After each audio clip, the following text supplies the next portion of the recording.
The price of holding too much power. Picture yourself now in a place of great quiet, where the walls are thick and the world outside is silent. We are looking not at a king's palace, but at the heavy heart inside it. What if the most powerful person in the world is also the most afraid? Tonight, we begin our slow journey into the sleep history of those who held too much power and control. We will see how the simple desire to rule everything quietly turns into the fear that you will lose it all, making the ruler's mind restless long before the sun sets. This is the heavy price paid for holding the biggest chair. Where does this deep, terrible dictator fear begin? It starts the very moment a person stops being a caretaker for others and decides to become the total master of others. At first, the leader wants to keep people safe, but soon they want to keep themselves safe from the people. The first ancient kings who built high stone walls did so against enemies outside. But those same walls, when the torches were low, kept the fear inside. This fear is the simple root of all sleepless nights in history. The mind is suddenly aware it can never truly rest while guarding everything. We can see this worry even in the long ago days of the great Roman Empire. Imagine a man who wakes up every hour, not to sound of war, but to the silence of his own bedroom. This silence tells him that 1,000 people are dreaming of his end. The great Emperor Augustus, who built much of Rome, was known to move his bed often. He did not trust the floor beneath him.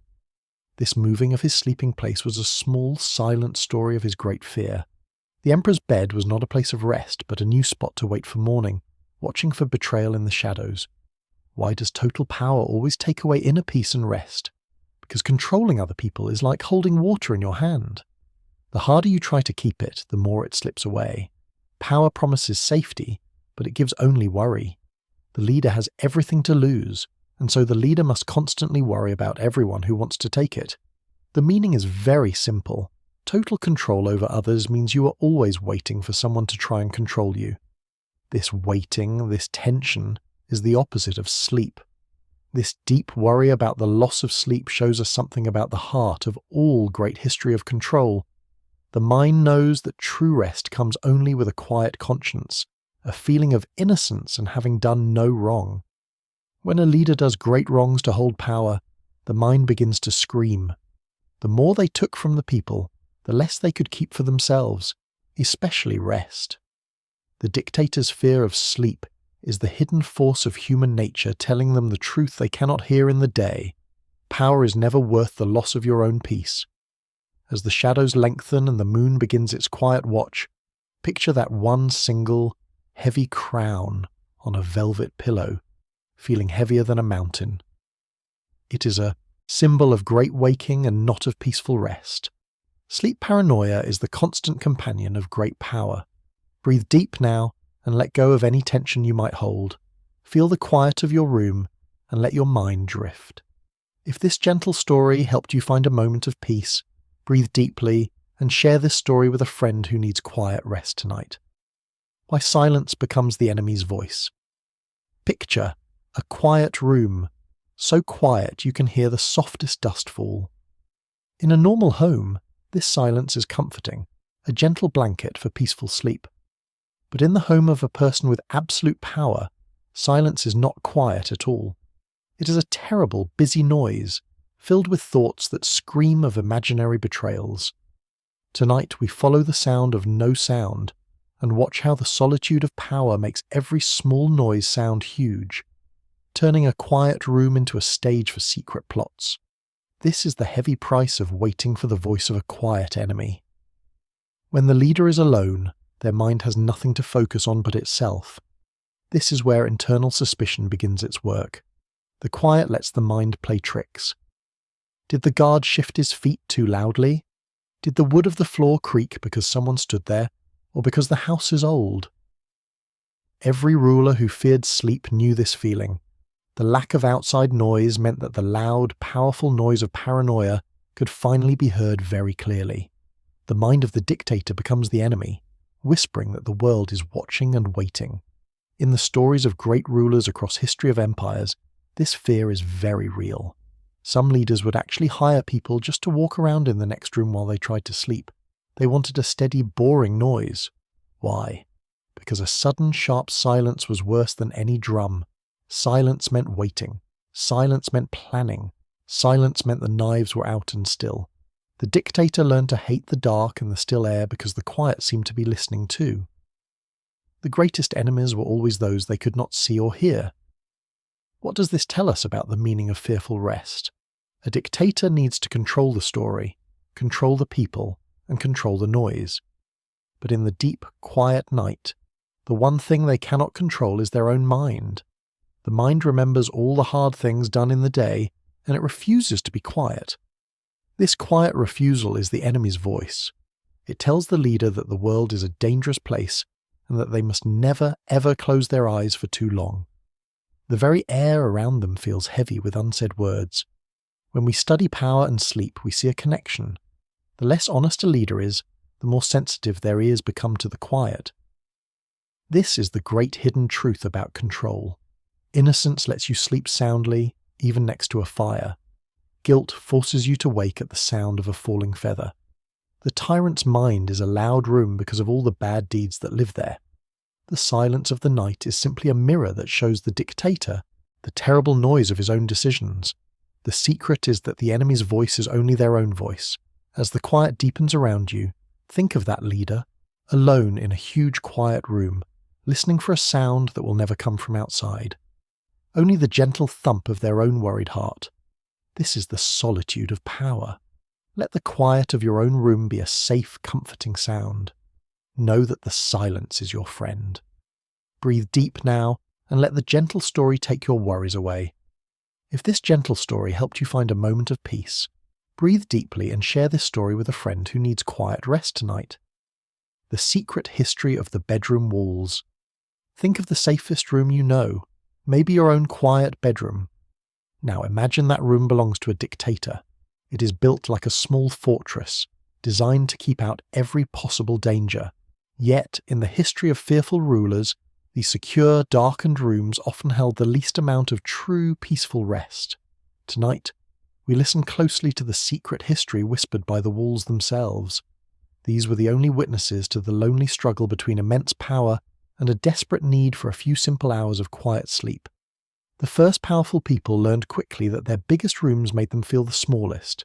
So, they built special inner rooms, like a box within a box.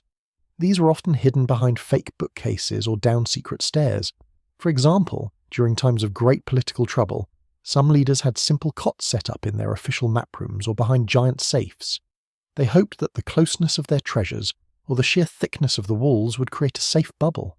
But the walls only held the air of their own deep tension and the ghost of their sleep paranoia. The stories of the bedroom walls are often not about attack, but about simple restlessness. We hear of powerful people pacing for hours on expensive rugs, or running their hands over the cold stone to feel something real. The walls witnessed the slow, careful preparation for sleep that was almost a ritual, like a shield being put on. They saw the ruler turn the lights up and down, open and close the heavy curtains, always searching for the perfect combination of dark and light, silence and noise that would finally trick the mind into letting go of total control and worry. What is the deep meaning held within these secure bedroom walls? They show us the difference between physical safety and spiritual peace. A wall can stop a bullet, but it cannot stop a thought. The dictator tried to build a small world that was perfect and controlled, but they brought the only uncontrolled thing with them, their own troubled heart. The walls of their bedroom became a simple mirror, showing them the prison they had built for themselves, a prison of power where the only key was genuine innocence, which they had long ago thrown away. The history hidden by these walls is a clear warning to us about the nature of all uncontrolled power. When you stop seeing people as humans and start seeing them as problems to be managed, you create a kind of spiritual noise that no thick wall can silence. The tyrant's mind could never find rest because the true danger was not outside the window, but inside their chest. The search for a perfect, safe room only highlighted the truth. The safest place in the world is a clear conscience, and that cannot be purchased or built with stone and steel. Imagine those dark, quiet, heavy walls now, standing still while the great leader restlessly walks the floor. Let the image of their struggle melt away into the comfort of your own peaceful space. The simplest room is the best if it is filled with honesty. Breathe deep now and allow the weight of the historical walls to fall away from your own mind. If this gentle story helped you find a moment of peace, breathe deeply and share this story with a friend who needs quiet rest tonight. The first night without easy sleep picture. The very first moment that a ruler felt the true weight of their title. Before that night, peaceful sleep came easily, like a simple gift. After that night, the gift was gone forever. Tonight, we try to find that specific quiet moment in the sleep history of great leaders. It is the moment when the burden of command first stole their inner peace, marking the start of a quiet, lifelong chronic anxiety. This moment is not a loud battle, but a silent awakening to a heavy new kind of fear. This first difficult night often did not follow a great victory, but a moment of terrible compromise. Perhaps the leader had to make a very hard decision that hurt innocent people, or they found a secret truth about a close friend. The origins of sleeplessness are often tied to the first great wrong act done to hold on to power. The moment the heart chose power over true goodness, the mind chose to keep the lights on. The stories tell us it felt like a cold stone was placed on their chest, a weight that pressed down whenever they lay flat to try and rest. In the history of control, the beginning of dictator fear is often tied to great symbols. Imagine a ruler on the night they first wore a new crown, or sat in a new larger chair. The new crown felt heavy, not because of the gold, but because of the responsibility and the guilt. That night, their own shadow seemed larger and darker. They could not turn off their thoughts. They could hear the quiet, faraway cries of the people who had lost something because of their ambition. This first night set a terrible, lasting pattern for their anxious mind. What does this one bad night mean for the rest of a tyrant's life? It means that the leader's bed becomes a symbol of their failure. The place that should give them rest now reminds them of the guilt they carried into it. Every night that follows is a small return to that first terrible fear. It teaches them that they cannot trust the dark, and they cannot trust their own ability to truly let go. This lack of rest becomes a secret, quiet wound that never truly heals, making them more and more angry and easily afraid during the day. This search for the first sleepless night shows us a great truth about power and inner peace. A true leader who serves the people can sleep soundly because their actions are honest. But a leader who steals power has broken the contract with their own soul. The first night they lost their easy sleep was the night they lost the ability to be truly human. The mind tries to forget the bad things, but the body remembers and refuses to rest. This internal conflict is the hidden force we follow in the story of every tyrant. Let us quietly leave that first anxious night now. Allow your mind to gently forget the weight of heavy crowns and troubled thoughts. Find comfort in the knowledge that your own rest is a quiet, simple gift, not a burden. Breathe deep now and feel the gentle release of all your worries. If this gentle story helped you find a moment of peace, breathe deeply and share this story with a friend who needs quiet rest tonight. When trusted friends turn to ghosts, imagine looking at a familiar face, a friend you trust, and suddenly seeing only a shadow, a potential killer. This is the terrible loneliness of absolute power.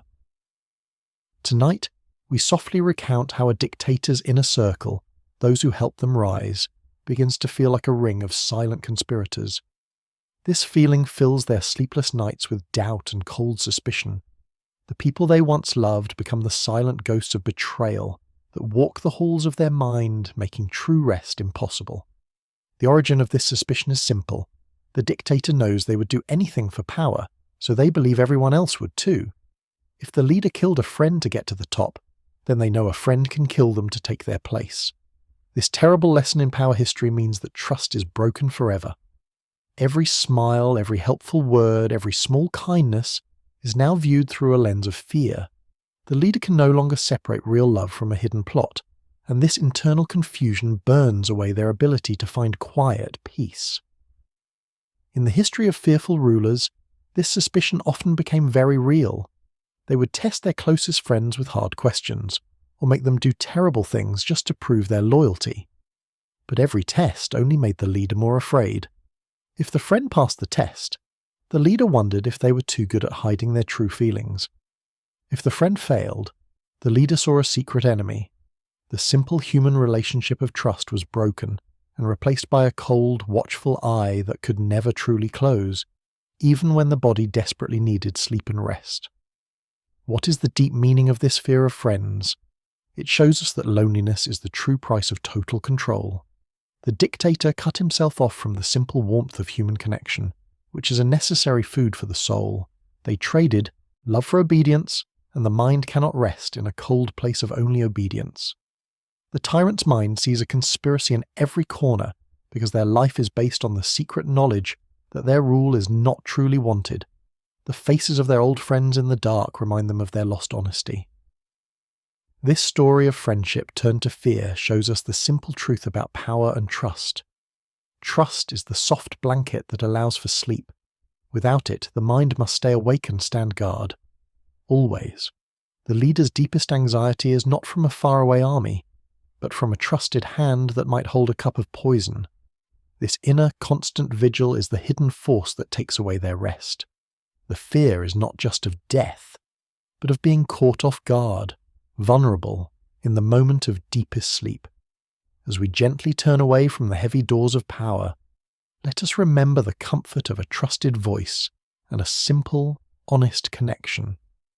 That connection is stronger than any wall of gold or stone. Breathe deep now and feel the warmth of your own honest connections bringing a peaceful feeling to your mind.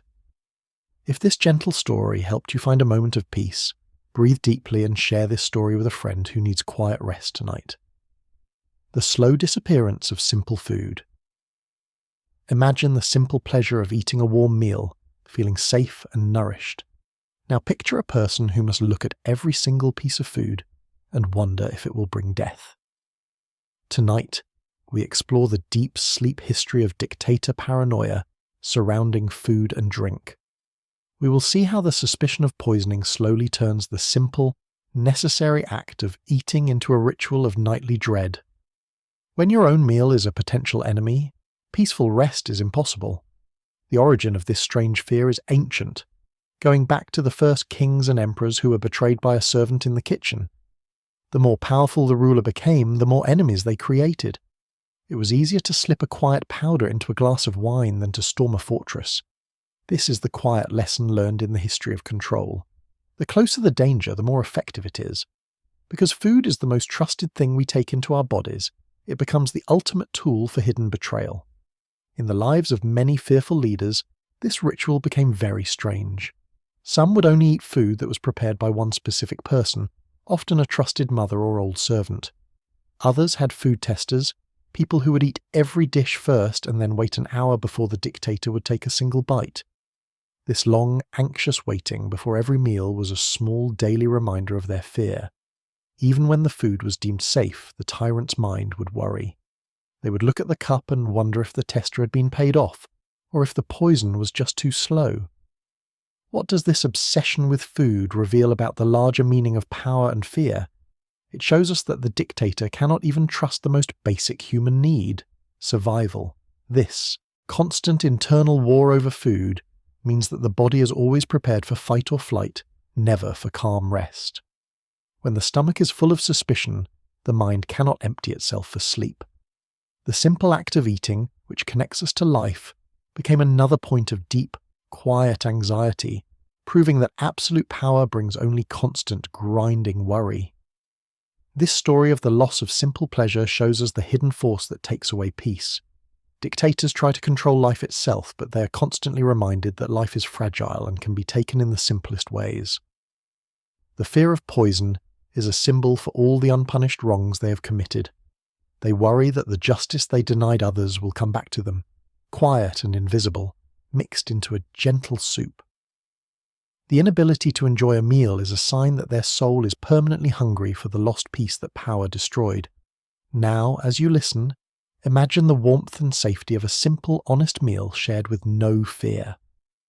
Let your mind embrace the comfort of knowing that your own food brings only health and safety. Breathe deep now and feel the gentle stillness come over your body. If this gentle story helped you find a moment of peace, breathe deeply and share this story with a friend who needs quiet rest tonight. Hiding from the light of the morning. Picture the sun rising, bringing with it a sense of hope and clarity. Now imagine a person of great power and control who truly dreads that light, preferring the shadow. Tonight, we look at historical figures who changed their daily routines, living their lives in the protective darkness to avoid the vulnerability of daylight and the public view. For these leaders, the day was full of too many eyes, and only the dark offered a false sense of quiet safety from dictator fear and scrutiny. The origins of this fear lie in the simple nature of light itself. Light shows everything. It makes flaws and secrets visible. A dictator's life is based on keeping secrets and creating a perfect image of strength. But in the clear, strong light of day, their tiredness, their worry, and their real small human size are too easy to see. So they retreated to the night. They believed that by ruling when everyone else was asleep, they were harder to find, harder to judge, and harder to strike. The darkness became their cloak. In the history of sleeplessness, many powerful people became night creatures. They would hold their most important meetings at 2 or 3 in the morning. They would sign papers and write orders when the rest of the capital city was deep in peaceful sleep. Their staff had to be ready to work all night, living in a permanent, unnatural time zone. The leader was trying to cheat the sun, trying to stop the natural rhythm of the world because they felt too exposed when the world was bright and alert. This constant reversal of time became a sign of their anxious mind. What is the deeper meaning of this preference for the dark? It is the fear of vulnerability. Sleep is the most vulnerable state a person can be in, but the daylight, for a dictator, is just as bad. Daylight brings the possibility of real, unscripted confrontation. A guard looking too long, a servant speaking too freely, a crowd shouting the truth. The dark allows for control. The controlled light of a lamp, the controlled silence of midnight. The retreat into the night is the great symbol of their loss of inner peace and their total lack of trust in the world. This dark lifestyle shows us a hidden force at work in the history of control. The tyrant is running away from the simple, honest truth that they are just a man. The sunlight forces them to face the real world, where their power is not absolute and where they are judged by the honest light of day. By staying in the shadows, they try to remain a giant, a frightening shadow. But the body and mind cannot survive without the true rhythm of night and day. The loss of rest is not just from staying awake, but from fighting the sun itself. As the sun gently sets outside your window, think of the comfort of following the world's simple rhythm. The darkness can be a gentle friend that covers you, not a place you hide in. Let the quiet darkness bring you honest rest, not forced safety. Breathe deep now, and feel the natural calm of this hour. If this gentle story helped you find a moment of peace, breathe deeply and share this story with a friend who needs quiet rest tonight. Tiny fears that grow into great wars. Picture a simple creaking sound in the night, the noise of an old house settling down. For most of us, it is a normal, forgettable sound. But for a sleepless dictator, that creak is a message, a warning, or even the start of an invasion. Tonight, we gently connect these small personal anxieties, like a creaking floorboard or a shadow moving on a curtain, to the massive, terrifying decisions these leaders made under pressure. This is the story of how dictator fear turns a small internal worry into a great, loud external war. The origin of this connection is found in the mind that is constantly on edge. A person who is well rested can tell the difference between a real danger and a small noise, but a person who has suffered chronic loss of sleep cannot. Their mind is too tired to think clearly, and their body is too ready for a fight. Every small worry is treated as a major emergency. The dictator projects their own internal, chaotic fear onto the entire world. The paranoia in their bedroom becomes the foreign policy of their nation. In the history of control, we often see a powerful person launching a sudden, unexpected attack on a small country. Historians search for big reasons like oil or land, but sometimes the real reason was just a simple, tired and angry mind.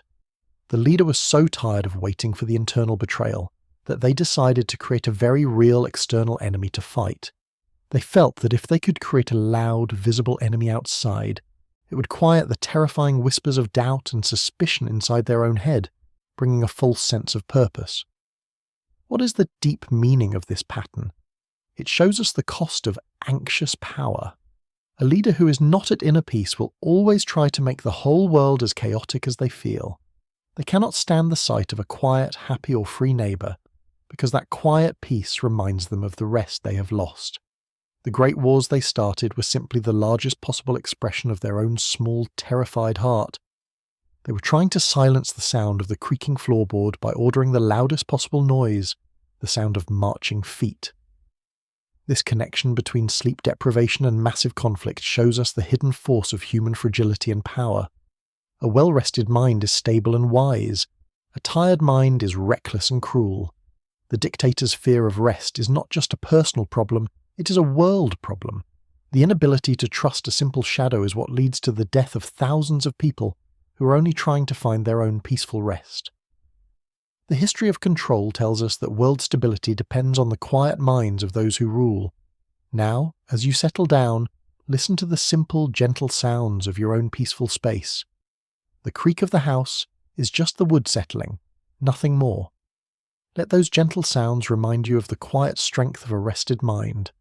Breathe deep now and allow all the loud fears of the world to shrink away into small, distant whispers.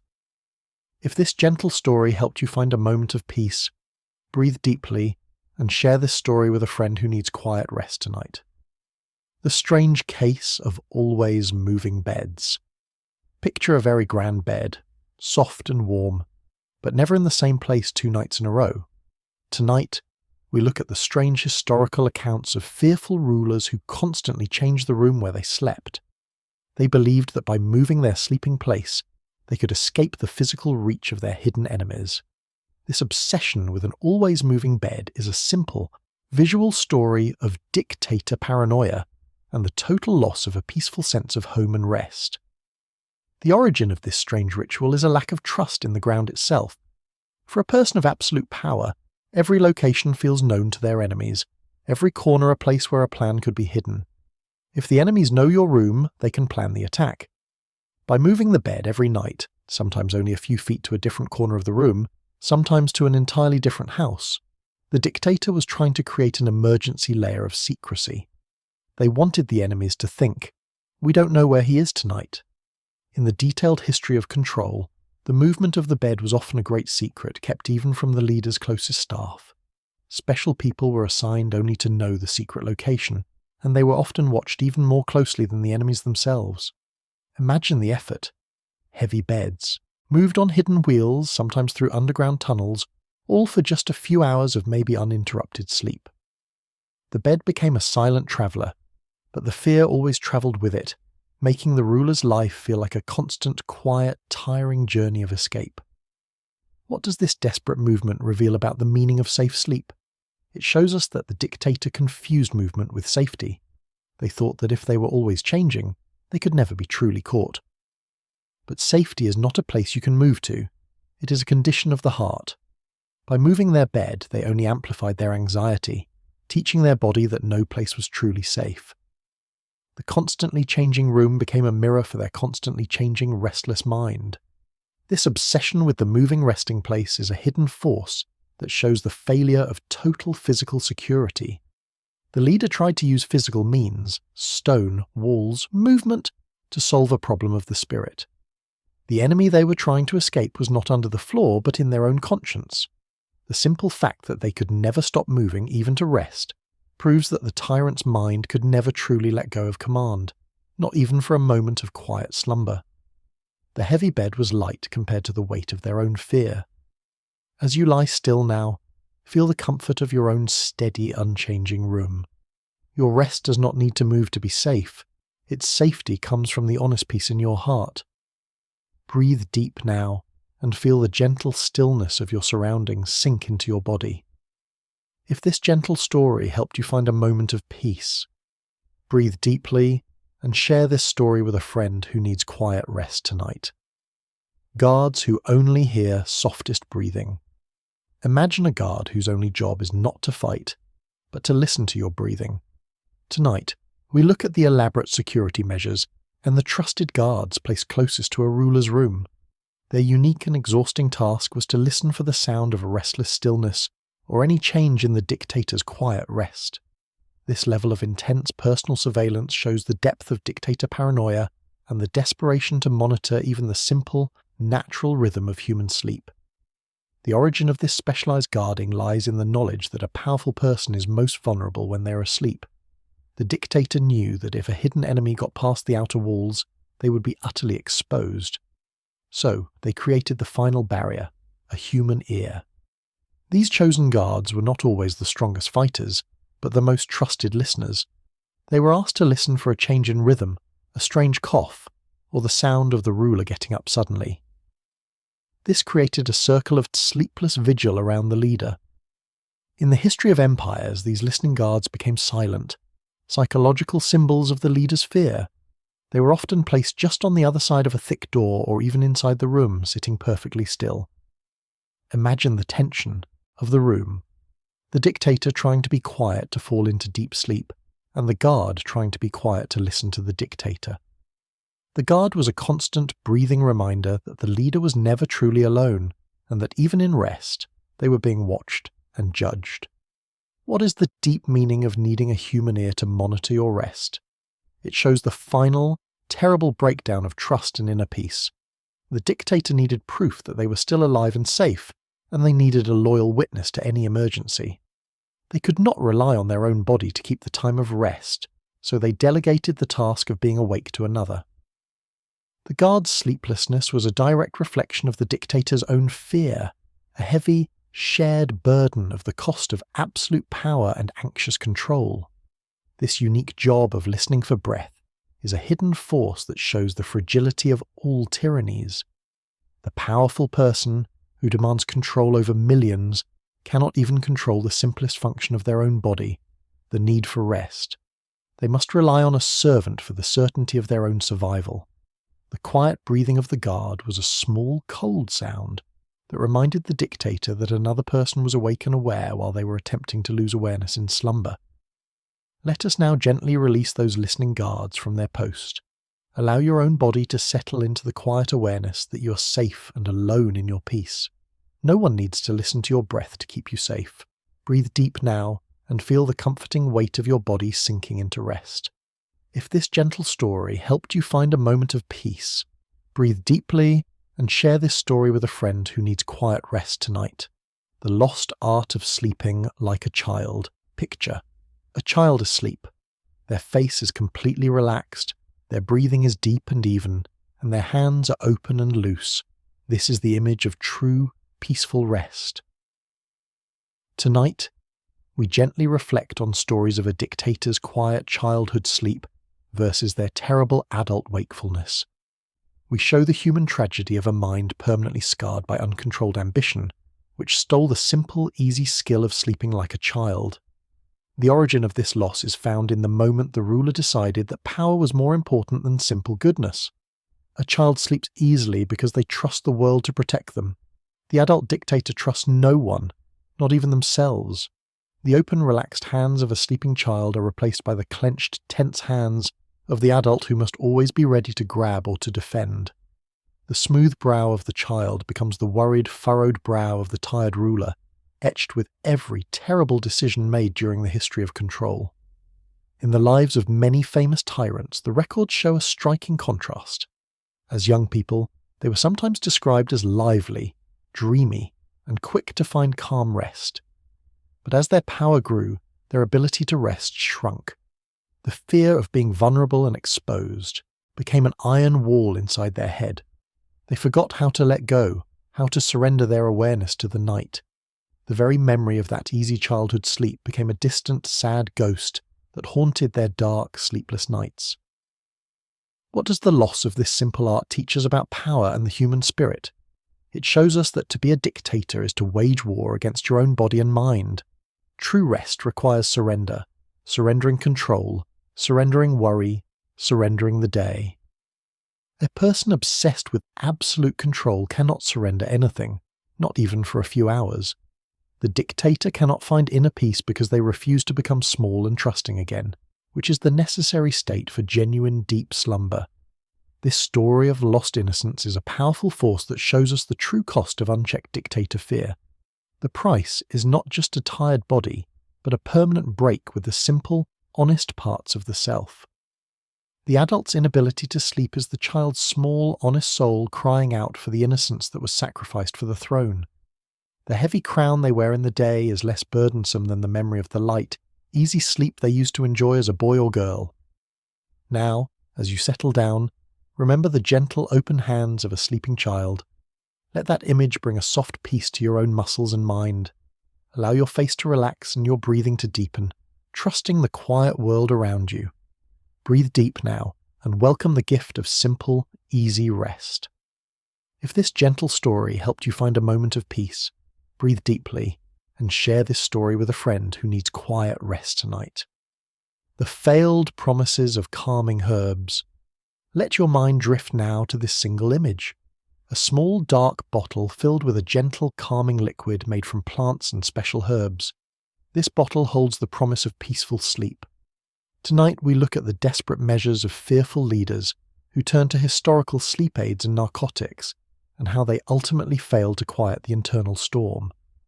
The simple herbs that helped others find calm rest could not silence the loud, powerful noise of the tyrant's mind.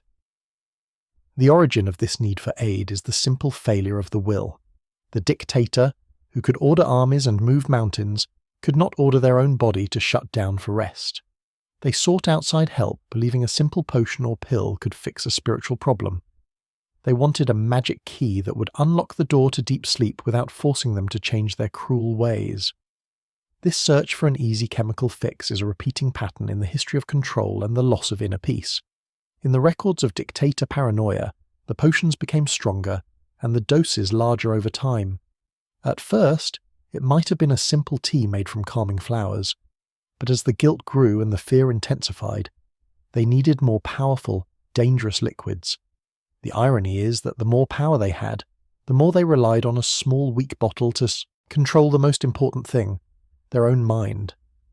The chemicals sometimes forced the body to sleep, but they could not stop the dreams, which were often terrifying reflections of their own anxious thoughts.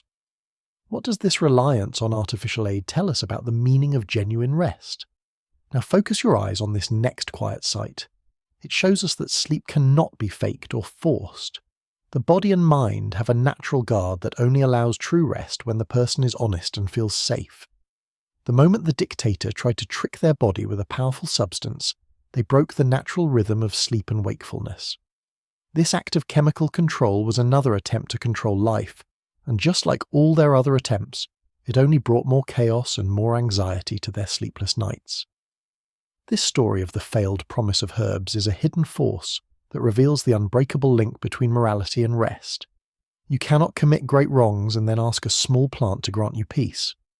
The honest small herbs refused to work because the problem was not physical tiredness, but a deep sickness of the soul caused by absolute power.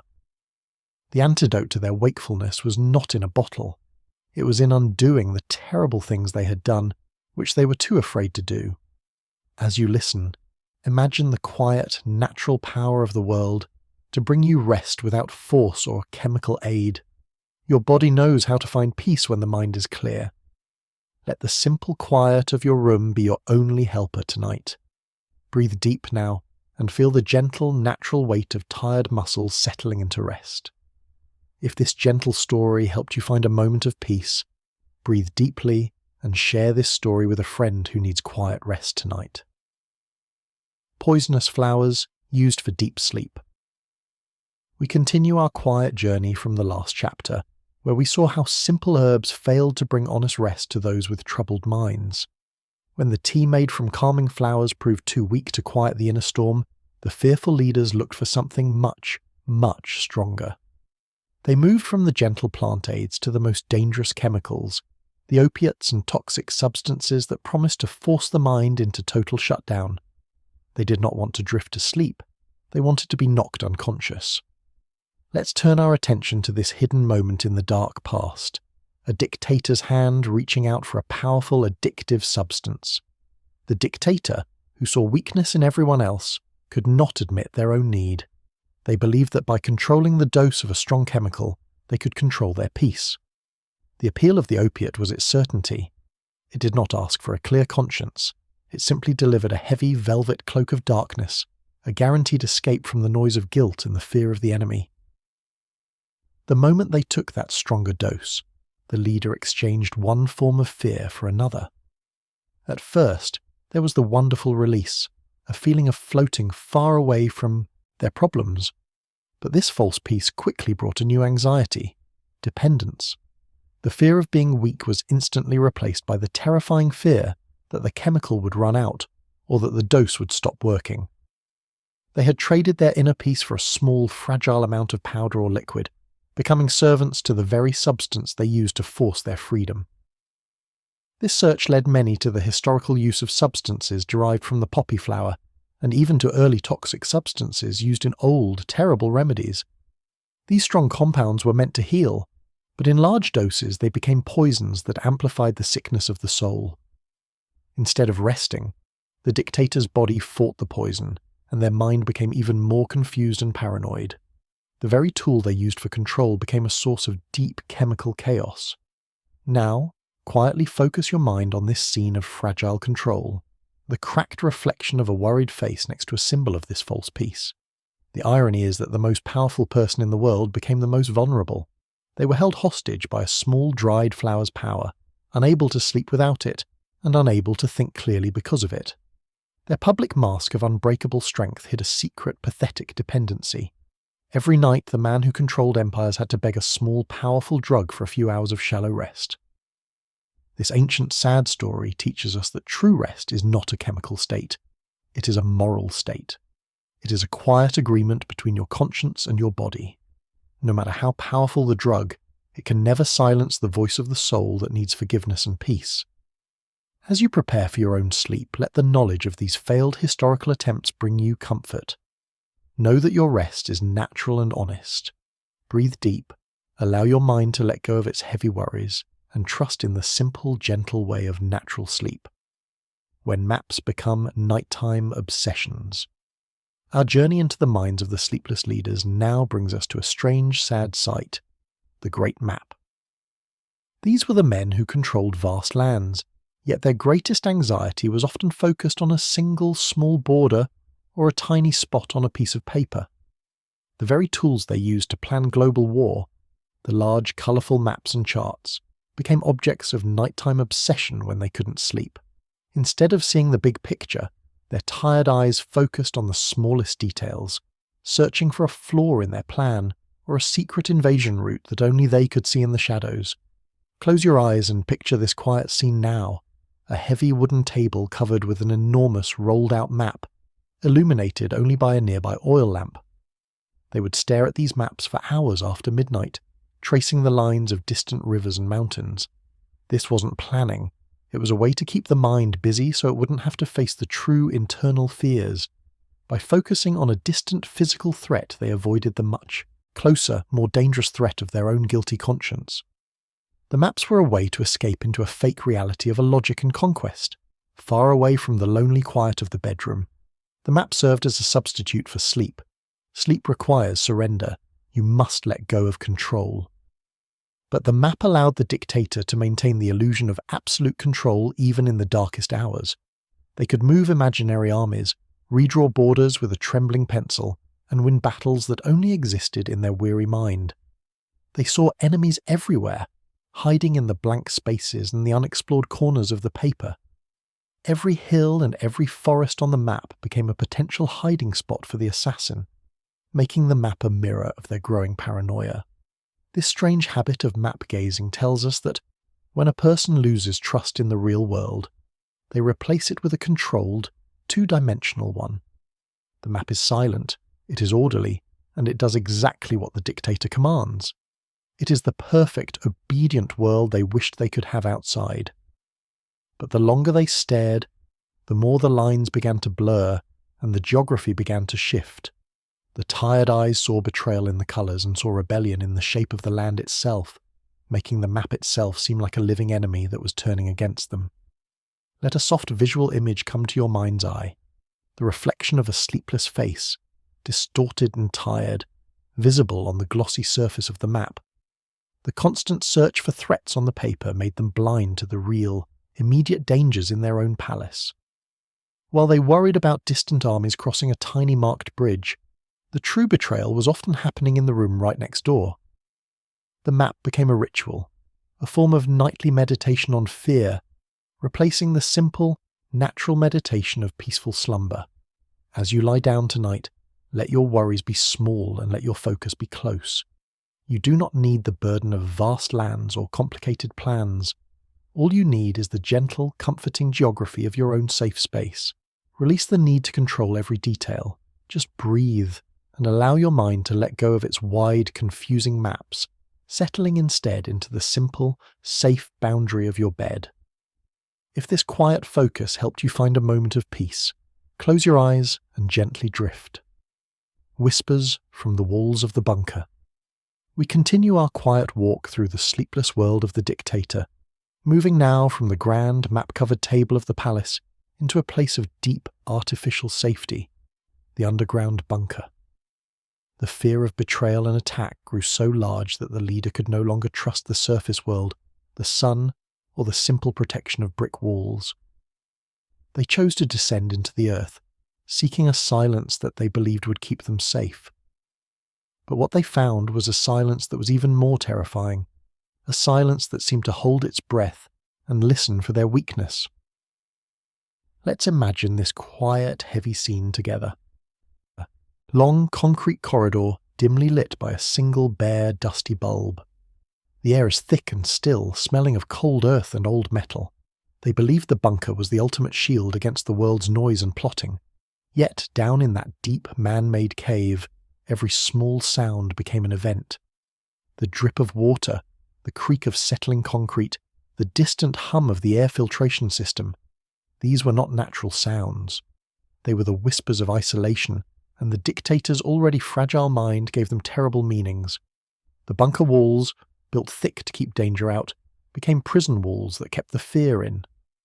The absence of natural sounds, no birdsong, no wind, no distant church bell, meant there was nothing to mask the sound of their own heart beating, often too fast. The only sound they could truly rely on was the sound of their own heavy breathing, which was a constant, loud reminder that they were alive, vulnerable, and deeply afraid. They were trapped alone with the echoing truth of their many dark deeds. The decision to live underground shows a complete breakdown of trust. It is the final step in replacing life with mechanism. They traded the sun and the sky for the cold, unchanging presence of concrete and steel. But true rest comes from feeling connected to the world and its natural rhythms. By separating themselves completely, they broke that connection, making their sleep even more shallow and constantly interrupted. The bunker, meant to be a refuge, became a coffin where the dictator was burying their own peace. Gently observe this next quiet sight in your mind. A pair of tired, wide-open eyes staring at the ceiling of reinforced concrete, searching for cracks where the world might break in. The whispers from the walls were not real people plotting. They were the echoes of their own decisions, amplified by the heavy quiet of the vault.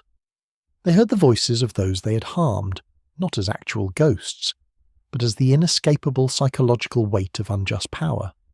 The bunker's silence did not hide them from judgment. It only made the judgment louder inside their head. This sad chapter teaches us that safety is not found in thick walls or deep hiding places. True peace is internal, a gift given by a clear mind, not by concrete and metal. As you settle into your safe, soft bed tonight, know that your protection comes from the simple, honest comfort of your home. You do not need a fortress to find rest.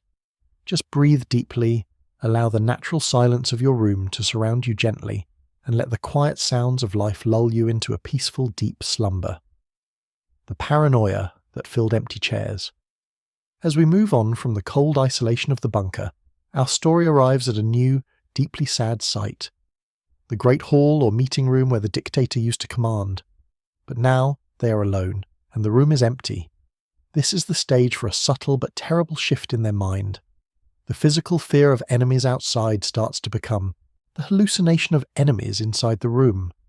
The dictator, unable to trust any person in the flesh, begins to believe that the empty chairs are occupied by the ghosts of their betrayal, the people they harmed, or the loyal friends they turned away. Let your mind gently find this next visual. A long, dark mahogany table set for a grand meeting, but only one chair is occupied. The other chairs are empty, yet they seem to hold a quiet, heavy presence. The dictator's sleepless mind projected their guilt onto these vacant seats. Every shadow on a velvet cushion became the shape of a former ally, a rival, or a victim. The paranoia was so complete that the mind preferred to see a spectral imaginary threat rather than face the deep, internal silence of true loneliness. Why did they fear the empty chairs more than the full ones? Because a living person can be controlled, arrested, or banished. But the empty chair represents an uncontrollable memory. It is the space left behind by a missing person, a space that the dictator can never fill and can never command. The chairs are silent witnesses to the dictator's crimes, demanding no physical response, only the unceasing toll of guilt and sleeplessness. In their tired eyes, the wooden frames and dark upholstery became judges and accusers. This mental state is a perfect example of a mind that has completely lost its anchor in reality.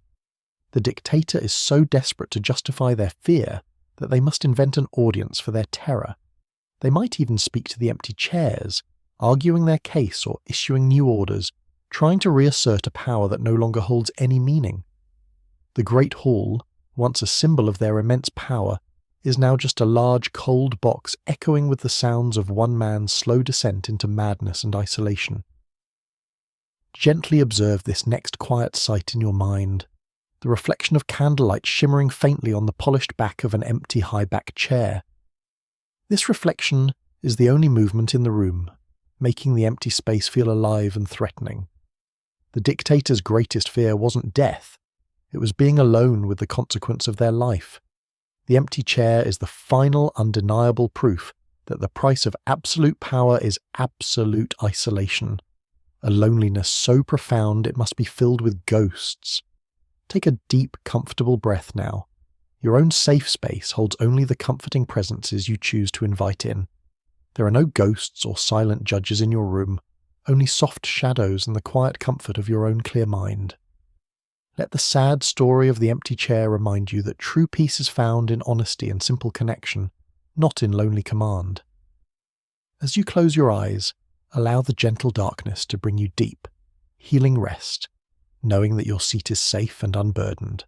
The body starts to show the tiredness. We now begin the final quiet phase of our story, moving beyond the lonely halls and bunkers to look closely at the men themselves, after years of sleepless nights spent staring at maps and empty chairs. The toll of absolute power could no longer be hidden by grand uniforms or stern speeches.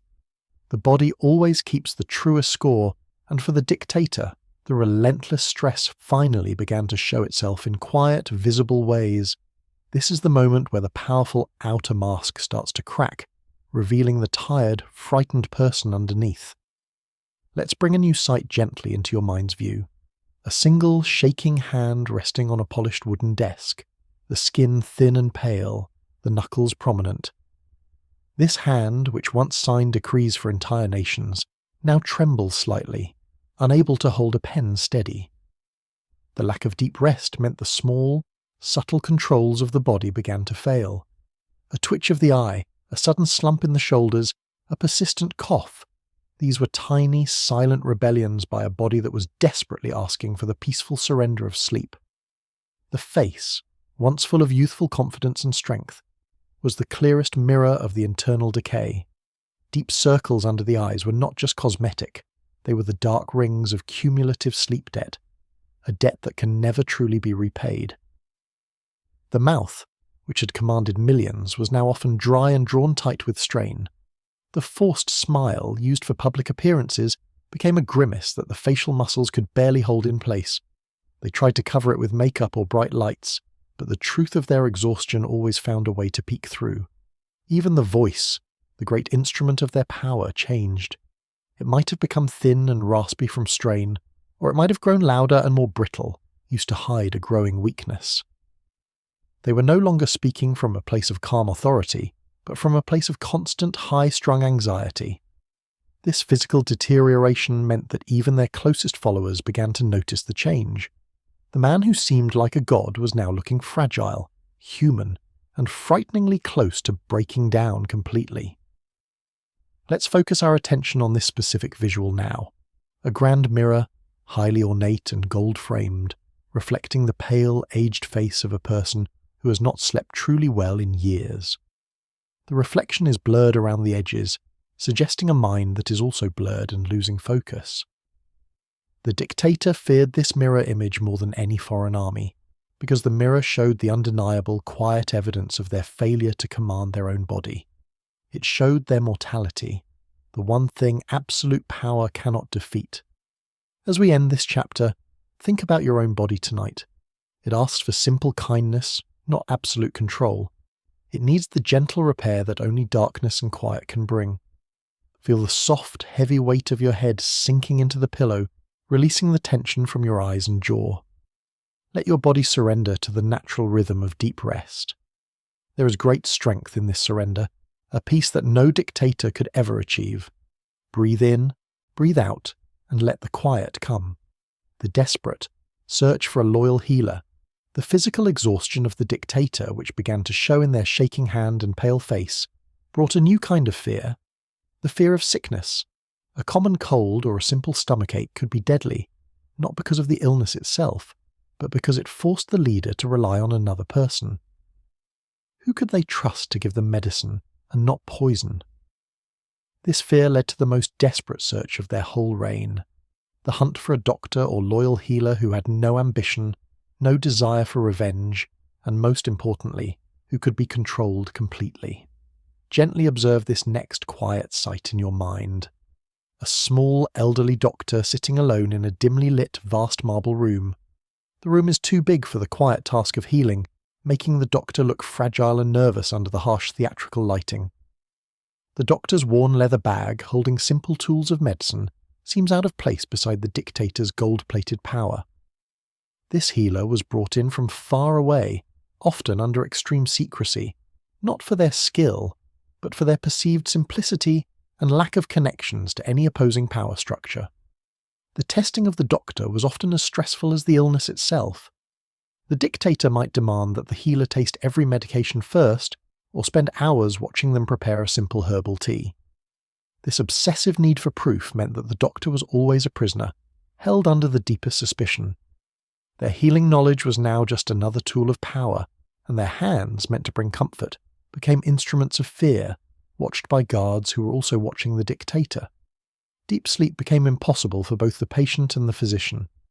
The healer's presence also brought back memories of a time before the absolute power, a time when health was simple and trusted.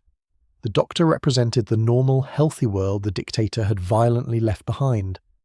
They had to rely on a quiet person for the most basic human need, the need to repair the failing body. This dependence was a terrible humiliation, a constant reminder that their absolute control over the state meant zero control over their own heart and lungs. Let's focus our attention on this specific visual now, a close-up of a small glowing silver spoon holding a dark, bitter liquid, illuminated by a single dramatic ray of light. The medicine is not a promise of health, but a terrifying choice. Is it healing, or is it the final, quiet betrayal? The dictator watches the spoon, their life hanging on the simple, nervous gesture of the doctor's hand.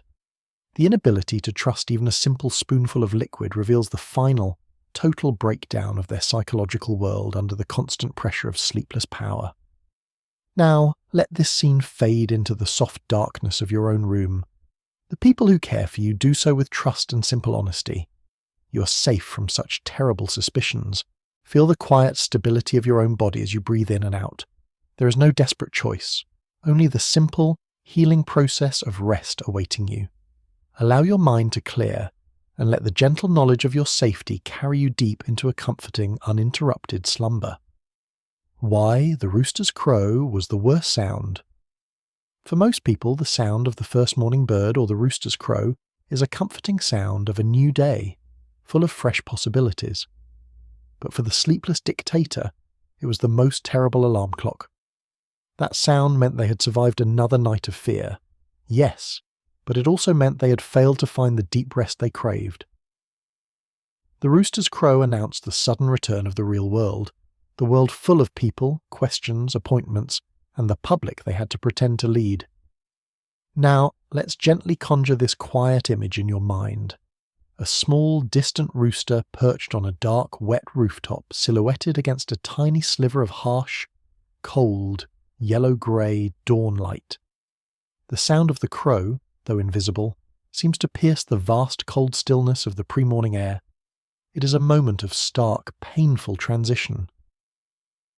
The dictator, huddled inside their silent room, feels exposed by that sound, knowing the long performance of power must begin again on no sleep at all. This sudden arrival of light and noise breaks the deep, fragile spell of the night's paranoia. All the terrible decisions and frightening hallucinations that seemed real in the dark now must face the scrutiny of daylight. The dictator had to scramble, trying to remember what was real and what was merely a feverish thought from their exhausted mind. The rooster's crow forces them back into a uniform and back into the lie of their strength. The public performance demanded energy, focus, and calm, all things that had been stolen by the endless waking hours.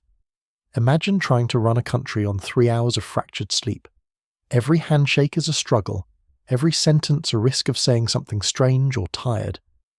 The dictator becomes irritable, quickly angered, and prone to lashing out at small mistakes. This is the simple historical fact. The rooster's crow signalled the start of a day filled with sleep-deprived tyranny. Let your gaze now softly fall upon this next visual. A single, closed, heavy velvet curtain in a dark bedroom, with a thin, violent sliver of harsh morning light forcing its way through the gap. The light itself looks sharp, intrusive, and unwelcome. It is not the soft, gentle light of a peaceful dawn, but the attacking light that exposes secrets and demands confrontation. The dictator instinctively recoiled from this light, knowing it would reveal the truth about their total exhaustion. As we leave the sound of that cold morning crow, let your own mind drift into the opposite feeling. Your morning will be gentle, quiet, and welcomed, not feared. The light that finds your room will be soft and kind, greeting a body that is rested and refreshed. Feel the deep, comforting silence that follows your own breaths, a silence that holds no danger, only the promise of complete and healing rest. The quiet collapse of the great persona. The dictator spent years building a great persona, a mask of strength, wisdom, and tireless energy. This mask was essential to their power. It told the people they had nothing to fear because the leader never needed rest. But the constant effort of wearing this mask, especially while running on almost no sleep, became too much. This chapter explores the moment that great public face began to quietly collapse, revealing the tired, desperate truth underneath the great act. Let your mind drift now to this gentle sight, a highly decorated military uniform heavy with gold braid and medals, hanging limp and empty on a dark wooden valet stand. The uniform is perfectly illuminated, but it is hollow, a shell waiting for a body that can no longer fill it with confidence. The exhaustion had begun to show in public, a forgotten name, a slurred word, a moment of visible panic or confusion during a speech. The persona was breaking because the man was breaking. The most frightening sign for the dictator's inner circle was the loss of the voice of command.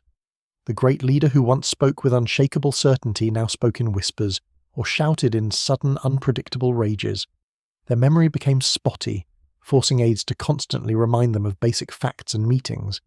The fatigue had not just slowed their body, it had started to eat away at their mind, making them less predictable and far more dangerous to everyone around them.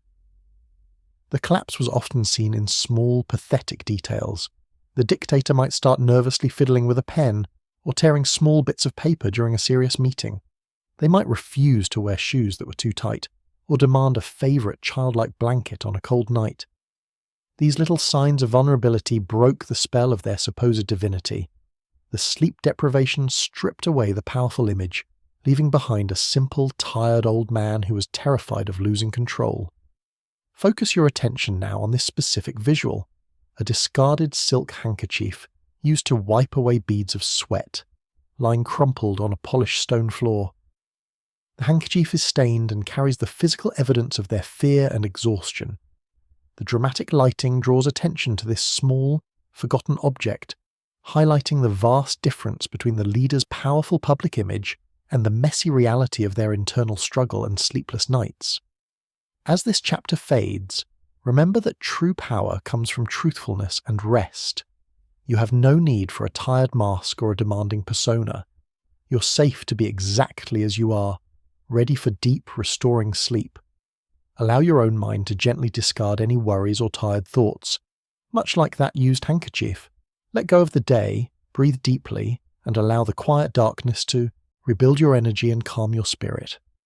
Last night of the long, dark rain. Every long story must have a final chapter, and every terrible, sleepless rain must have a final night. This chapter takes us to that specific quiet moment when the dictator knew, deep in their exhausted heart, that the game was truly over. It wasn't the sound of an army approaching, but the sound of silence, the sudden, terrifying absence of the usual daily noise that announced the end. That night was spent not in making new plans, but in simply waiting. Let your mind gently find this next visual, a single, unread newspaper, folded neatly on a table, with a dark headline screaming silently into the void. The paper represents the outside world that the dictator no longer controls and can no longer influence. On this night, the phone rings only with bad news, or more often, it does not ring at all. The usual flood of reports, requests, and urgent messages has dried up, leaving behind a silence heavier and more frightening than any noise. The absolute loneliness of the final hours has set in. The dictator, having lost their final battles with both their enemies and their own need for deep rest, may now wander the empty rooms. They might touch old objects, a photograph of a younger self, a trophy from a time when they were loved, a simple childhood toy, searching for a connection to the person they were before the power consumed them. This is the quiet, sad moment where the man returns, but the power is gone forever. The paranoia that kept them awake is now fully justified, but there is nothing left to do. This final night is marked by the feeling of cold, even when the room is warm. The silence is broken only by the sound of their own shallow, tired breathing. They know that the guards outside, if there are any left, are not watching, out of loyalty but out of curiosity or duty. They are waiting for the sun to rise, waiting for the story to change. The weight of all their sleepless years crushes them into the mattress, but still, the fear of closing their eyes remains. Gently observe this next quiet sight in your mind. A pair of worn, highly polished military boots, standing alone and upright on the floor near a bed. The boots look solid and powerful, but they are empty. They symbolize the power that has just walked its last mile. The dramatic light catches the leather, making them shine, but their emptiness speaks volumes about the final, quiet loss of the leader's footing in the real world. This is the picture of command abandoned. As we drift away from this image of the final night, we come back to your own soft, safe space. Your rest tonight is not a luxury, but a quiet, powerful act of self-care. There is no waiting for a terrible dawn, only the promise of a peaceful awakening. Let the darkness hold you now, wrapping you in comfort and safety, and guide you into the deep, restoring sleep that the dictator could never find. What happens to the empty palace now? With the dictator gone, the power is suddenly absent, and the palace, that great stone monument to their sleepless paranoia, is left empty. This chapter looks at the quiet moments just after the final exit.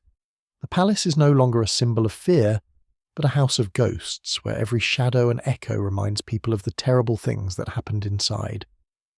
The air itself seems lighter, but the massive, cold building holds the heavy memory of all the sleepless nights it witnessed. Let's bring a new sight gently into your mind's view. A long, grand hallway, highly ornate with marble and gold, but now completely empty.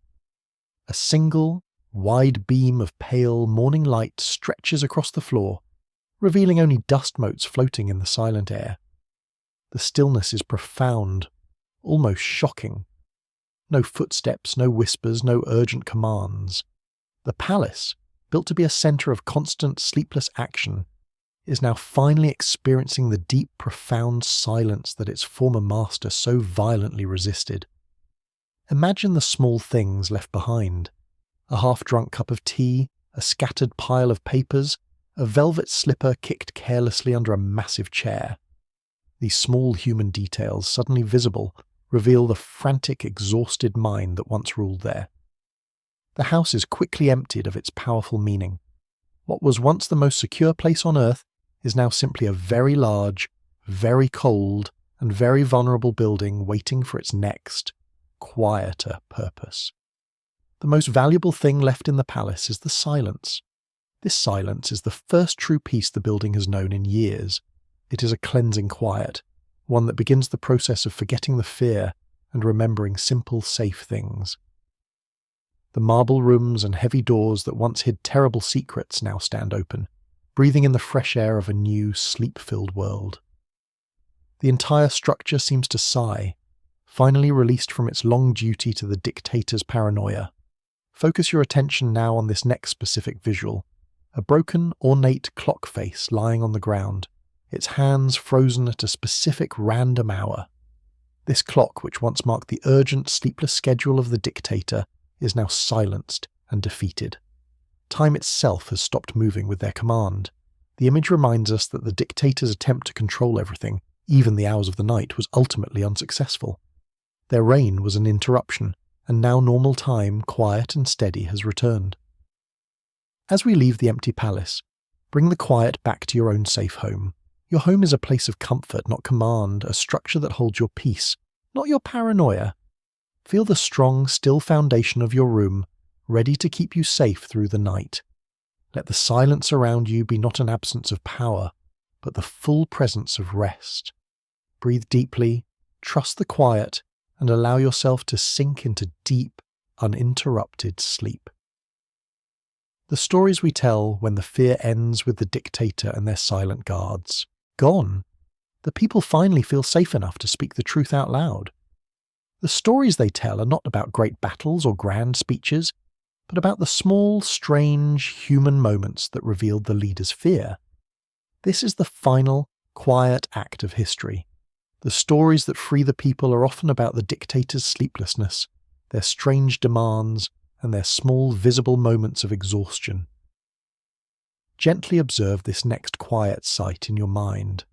A small group of people, a washerwoman, a baker, an old guard, huddled together in a dark corner of a public square, their faces half hidden, their eyes shining with the quiet relief of being able to whisper freely.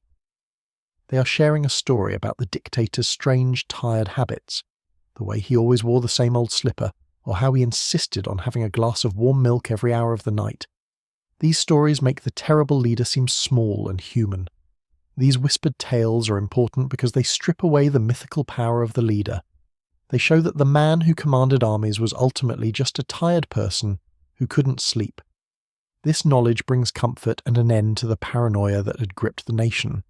When the people realized that the ultimate power was built on nothing more than one man's constant frantic insomnia, the fear melts away like snow in the gentle morning sun. The stories focus on the human details because those are the most powerful truths. The fact that the leader might have been afraid of the dark, or that he cried quietly after a public failure, is more damaging to his legend than any military defeat. It proves he was never a god, just a man who made a terrible trade, his personal peace for absolute power, and it was the loss of his peace that eventually brought the entire system down. Now, let's focus our attention on this next quiet sight. A single, small, hand-carved wooden toy, something a child would play with, lying forgotten on a dusty windowsill. This simple, innocent object, surrounded by the shadows of a former regime, symbolizes the humanity that the dictator lost and the simple joys that the people are now reclaiming. The light catches the smooth wood, highlighting its simple, honest design, a contrast to the palace's gilded lies. As the quiet stories are shared, the sun rises completely on a new, safer time. We can now return to the gentle, honest rest you are preparing for. The fear is only a story from long ago. There is nothing to guard against, nothing to fear in the coming darkness. Let your mind be as clear and honest as those whispered stories. Breathe in the safety, breathe out the day's worries, and allow yourself to enjoy the deep natural comfort of uninterrupted sleep. The enduring mystery of peace and power. We have reached the end of our journey, a full circle that leads us back to the simple, vital question. Why did they fear sleep? The answer is not in military might or political plots, but in the heart of what it means to be human. Absolute power demands that you are more than human, that you are always watching, always working, always commanding. But sleep is the ultimate proof that you are only human, a necessary surrender that the dictator could never afford. Let your mind gently find this final, calming visual. A still, perfect oil lamp, its flames small and steady, casting a soft, peaceful golden glow over a book resting open on a bedside table. This lamp is not needed to look for enemies, but only to offer a gentle, safe light for reading or quiet contemplation before rest. The light is calm, not harsh, a symbol of internal peace, not external fear. It is the peace the dictators never allowed into their lives. This entire series has been a reminder that history is often driven by basic human needs that were violently denied. The pursuit of power is, in the end, a losing battle against the body's need for rest. The dictator's story is a simple lesson. You can conquer the world, but you cannot conquer your own natural need for deep sleep. The night is the great equalizer, the final, quiet force that no weapon or decree can change. The enduring mystery is why these powerful figures refused the one thing that would have made them wiser, calmer, and perhaps even better leaders. They confused wakefulness with control, believing that to close their eyes was to hand their world over to their enemies.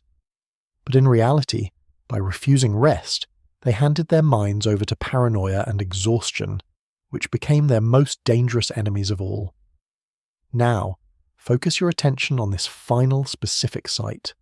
A still deep blue night sky, quiet and vast with a single, perfectly clear, soft star shining in the center. The image is one of boundless, unthreatened cosmic peace. It is the opposite of the anxious, small, confined rooms where the dictators spent their nights. The deep blue and the soft, constant light of the star symbolize the timeless, quiet safety that awaits us all when we simply choose to let go of our day. This is where we leave the stories of fear and control. As you settle in for your own night, know that you hold a peace more powerful than any dictator's command. The freedom to close your eyes without fear. Let the silence be a comfort. Let the darkness be a cradle. And let the gentle rhythm of your breath carry you far away into the deepest, most restorative slumber. Thank you for joining me, your psychological historian, and good night.